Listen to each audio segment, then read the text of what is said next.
Ya monggo, siapa mau nanya pertama? Oke, Mami, yang nanti akan konser seperti apa sih persiapan olahraga atau kesehatannya? Karena kan nanti bakal nyanyi sambil lari juga. Iya. Yang pastinya kan aku harus sering latihan fisik ya supaya nanti tetap stabil suara aku, dan juga makanya kalau misalkan teman-teman aku lumayan agak kurusan, aku udah turun sampai 9 kiloan ya, mungkin karena salah satunya aku olahraga dan juga aku pakai program ada ahli gizi yang kasih aku support. Jadi itulah yang membuat aku cepet banget kurusnya gitu. Karena memang kan di situ kan aku ada aerial silk, pole dance, aku main percussion, aku ada tarian topeng gitu kayak tari-tarian Sundaan sama Bali. Terus kemudian aku ada apa lagi ya, belly dance. Program dietnya gimana, Mami? Program dietnya itu makannya aku benar-benar diatur. Misalkan aku pagi jam 7, kemudian nanti aku jam 9, kemudian nanti aku jam 12, kemudian nanti aku jam 4, jam 7, jam 9. Kayak gitu. Jadi makannya itu benar-benar ada porsinya gitu, dan bukan hanya makan nasi aja tapi ada buahnya. Karena kan memang lebih banyak protein juga, karena kan memang kan aku kan di situ kan pakainya fisik kan ya. Wall dance-nya segala macamnya, nafas semuanya gitu. Termasuk suka makan 5 ayam kampung, 5 telur ayam kampung. Iya, itu vitamin saya gitu, itu obat saya gitu. Jadi kalau misalkan saya 5 telur ayam kampung diambil kuningnya aja langsung glegek itu mentah, dalam keadaan mentah itu saya udah kayak Wonder Woman gitu, kuat banget gitu, goyang berapa kali udah wah. Apalagi kalau kasih 10 makin kuat saya gitu. Kenapa telur ayam kampung sih? Memang Nggak tahu, itu betul kan? ada story-nya nggak sih dulu? Jadi gini, saya pernah tidak memakai telur ayam kampung karena pernah sempat ada jerawat gitu kecil-kecil di muka saya. Ternyata itu dari protein gitu kan. Terus saya lemes nyanyinya, Kak. Jadi pas goyang itu saya udah yang kayak kok capek gitu, ngos-ngosan gitu, kayak capek banget gitu. Tapi ketika saya minum telur ayam kampung kuningnya aja, itu ya ampun, mau saya goyang duduk pun aja sambil nyanyi, itu kan orang nyanyi sambil duduk itu kan capek ya. Tapi itu saya nggak berasa gitu, saya bisa kontrol nafas saya gitu. Itu jadi rahasia Kak Devi. Itu rahasianya aku selama ini. Jadi aku tidak pernah pakai obat-obatan yang katanya apalah, bikin apa. Saya nggak perlu obat-obatan yang lain, telur ayam kampung aja udah. Apalagi dikasih lada ya, dikasih lada hitam Arab. Gimana nih story-nya? Jadi ibaratnya kalau dikasih musik itu saya makin jadi gitu kayak, makin berkeringat Mas, makin basah itu makin enak gitu. Mami nungguinnya gimana sih waktu itu? Tolong yang laki-laki jangan bertraveling. Historinya itu memang kebetulan kan dari zaman dulu ya Mak. Kita itu kalau tur kemana-mana itu kan dari satu tempat ke tempat yang lain. Zaman dulu itu kan pakai apa sih Mak, kalau pilkada. Iya. Pilkada, kalau zaman sekarang kan nggak ada pilkada ya, itu pilkada tuh panennya artis. Biasanya saya nggak pernah pulang ke Jakarta. Biasanya misalkan di Palembang itu ya Mak, kita bisa 10 hari, misalkan di Lampung kita bisa 10 hari, pulang-pulang bawa berapa karung gitu duit, karena memang tidak pernah ditransfer biasanya duitnya sama pejabat daerah setempat tuh. Biasanya mereka pakainya uang cash kalau ngundang kita nyanyi. Nah, saya nggak minum vitamin, nggak ada vitamin ceritanya. Saya minum apa? Saya bilang sama mama saya kan kebetulan kan orang Madura, apa saya kan orang turunan Madura, bilang, nah Ban ngenom itu aja, katanya kamu minum telur ayam kampung aja gitu.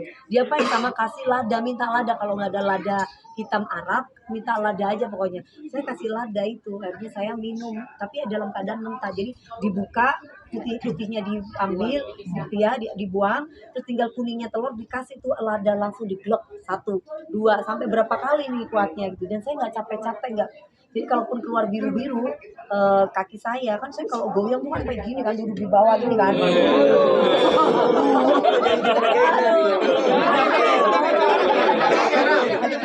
Belum dapat Ya, ide awal mungkin akhirnya bisa Mami Mas Era, idenya dari mana? Oh, idenya awal. Pertama, kalau aku memang kan dari dulu, dari Dewi umur masih 18 tahun sama aku. Jadi aku tahu banget kualitasnya Dewi. Kenapa aku pilih Dewi sebagai diva untuk acara konser di Singapura? Memang pertama, Jamil ini ngefans banget sama Dewi Persik. Saya juga. Iya. Ya, jadi banyak yang ngefans sebenarnya di Singapura itu sama Dewi Persik. Jadi kenapa kita bawa Dewi Persik? Aku lihat dia punya talentanya sangat bagus. Mungkin masyarakat Indonesia boleh lihat ya.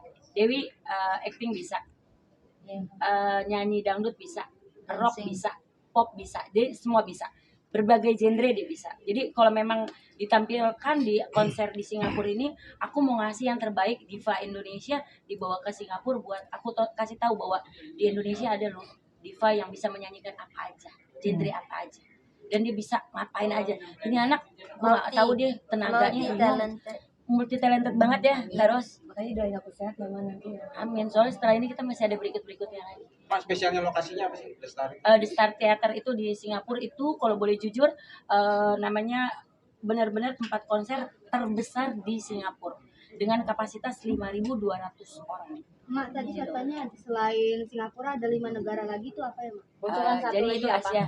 Aku untuk sementara ini kita bocorin 2 dulu ya, Brunei sama Malaysia. Iya, ada Amerika juga kita. Iya. Gitu. Semua tahun itu Kita tahun ini nggak mungkin tahun ini. Aku kasihan dia juga karena dia banyak kerjaan. Jadi tugas dia aduh, main di banyak minta izin. Aku juga nggak boleh takut salah. Iya. Soalnya kan kalau kayak gini satu benar-benar konsen untuk latihan dari vokal, dari tari aja dia dari sekarang aja guru narinya aja udah nunggu. Kita udah harus prepare untuk kerjaan dan pagi dia ada acara, malam dia ada acara. Jadinya memang benar-benar kita harus beberapa pekerjaan banyak ditunda. Film aja layar lebar kita udah masuk 3. Cuman ya semua dipending dulu untuk Singapura ini dulu. Jadi kita konsen untuk Singapura, benar ya Wi? Gitu. Alhamdulillah. Kalau saya dari dulu dia punya karya, dia walaupun banyak bilang sensasi. Kalau orang punya sensasi tapi dia punya karya itu lebih baik daripada punya sensasi tapi dia nggak punya karya. Ini salah satu bentuk impian kamu juga kan selama 10 tahun. Iya dong. Kan aku kan 10 tahun di sini.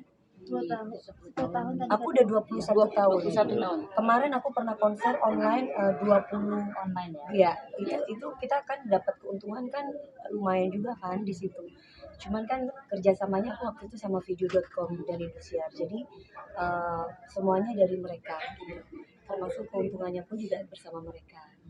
Jadi aku sekarang ini kalau di Singapura yang ke-21 aku berharap sih ini adalah salah satu mimpi manis aku memang kan karena mimpi manis aku kepengen bisa bernyanyi di seluruh dunia kalau boleh sama Allah. Dikasih satu negara aja udah senangnya minta ampun gitu. Jadi ini awalan dan mudah-mudahan ini bukan suatu akhiran, tapi mudah-mudahan bisa membawa teman-teman aku yang lain penyanyi-penyanyi dangdut khususnya bisa ikut di tour di Star Theater yang katanya biasanya tempat itu kalau bukan penyanyi internasional katanya nggak ada yang pernah nyanyi di situ. Jadi ya mudah-mudahan ini pecah telur bisa bawa teman-teman aku yang lain untuk bisa konser. Belum pernah ada dangdut di situ. Ini pertama kali ya. Dan kalau untuk performance DP saya nggak ragukan lagi karena saya lihat sendiri live juga kan. Dia ini orangnya PD-nya itu wow banget. Bodoh amat siapa mau ngomong apa ya gue gitu ya. Iya benar. Bismillah. Karena di Singapura itu masyarakatnya cukup menyukai dangdut dan sih atau seperti apa sih sebenarnya? Ya sebab itu saya cakap setelah di Akademi Asia 7 tahun dulu tahun 2015 baru saya lihat ramai sebenarnya penggemar dangdut. Cuman kita nggak ada platform untuk correct. Hopefully nanti setelah ini lebih banyak. Amin. Kami kan tadi katanya waktu itu konsernya online Iya. di Indonesia. Iya. Mungkin ada rencana mau konser offline di Indonesia nggak, Mi? Nah, kalau offline di Indonesia kan sudah ada kayak besok aku tanggal 4 aku di Jogja. Yang kebetulan memang kita jual tiket. Terus kemarin kita di mana itu main di Jakarta. Di Jakarta di daerah itu PRJ ya, PRJ itu kan itu kan kita juga jual tiket juga kan. Jadi ada beberapa tour sama mereka di Banjarmasin juga. Jadi cuman bedanya kita tidak menggunakan treatment seperti konser yang sekarang gitu. Jadi aku sih pengen banget di Jakarta nanti di ballroom tapi itu nanti kita yang ngatur. Ya. Dari Untuk sementara ini ada kesempatan kenapa tidak mereka orang luar sendiri yang mengundang saya yaitu Bang Jamil dan di mana Bang Jamil adalah anaknya Ma Vera Jadi ya kenapa enggak, ini kesempatan gitu teh, rezeki dari Allah. Jadi ya aku nggak mau sia-siakan itu, dan aku ingin buktikan bahwa insya Allah aku mampu. Yang penting aku sehat dulu, aku bisa kasih yang terbaik. Nanti masalah seperti apa dan gimana, so must go on. Mi, harga tiket dan treatment apa yang didapat Mi? Harga tiket dan treatment apa? Apa yang didapat?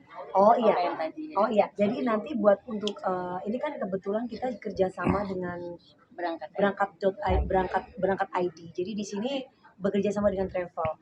Jadi mereka bukan hanya bisa menonton konser saya, keunikan dari konser saya ini baru kali ini juga. Mungkin kalau konser saya yang lain tuh paling cuma beli tiket aja kan. Tapi di sini kita bisa tour di 2 malam 3 hari, 3 hari 2 malam.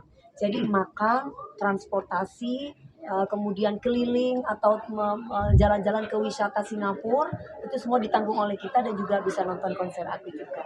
Lumayan kan dengan budget 8 juta sekian. iya benar.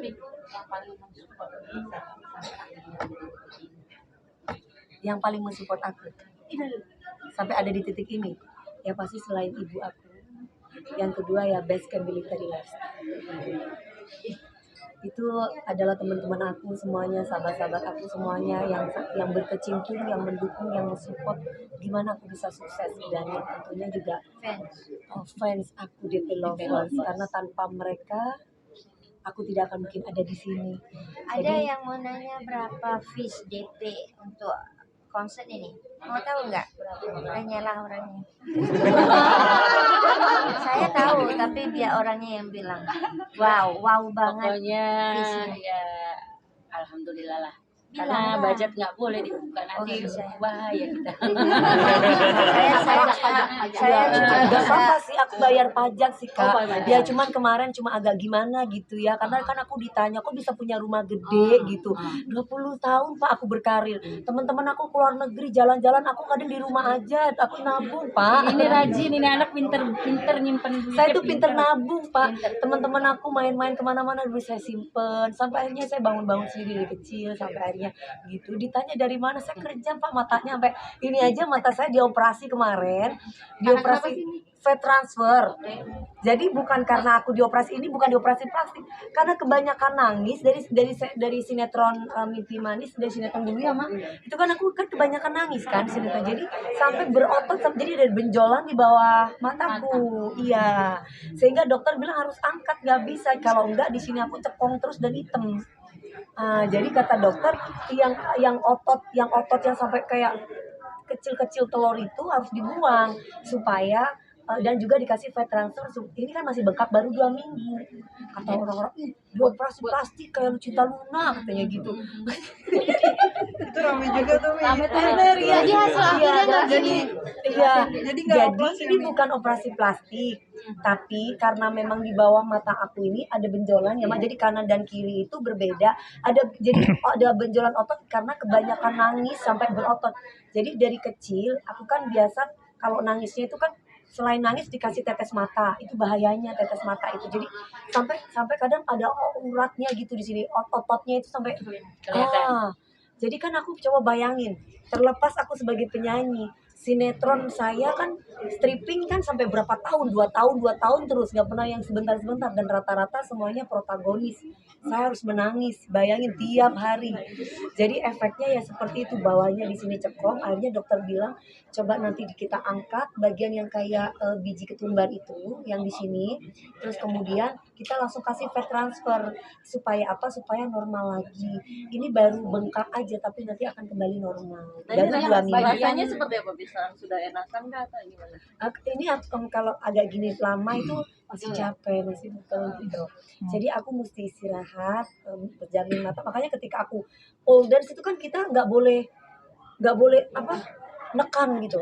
Jadi kadang suka keluar kalau nangis itu ada darahnya keluar gitu. Jadi masih, tapi karena udah konser udah kurang sebulan lagi, jadi aku bismillah lah, ini usaha aku kan, Tuhan lihat bagaimana aku berusaha ya. Jadi nggak apa-apa, ini mudah-mudahan nanti akan kembali. Kata dokter bilang mestinya istirahat, bed rest, tidak boleh nangis, tidak boleh pakai make up dulu, ya tidak boleh aktif, dan tidak boleh mengeluarkan tenaga. Kalau nyanyi, nggak boleh nyanyi teriak karena dia pasti akan kenceng gitu. Ya, katanya sih 2 bulan baru bisa stabil mataku. Mi, tapi itu operasi sendiri bukan karena Mami nggak percaya diri dengan tampilan. Enggak, karena ada benjolan itu ketumbar itu loh Mbak di bawah mataku. Jadi gini, mataku tuh cekong.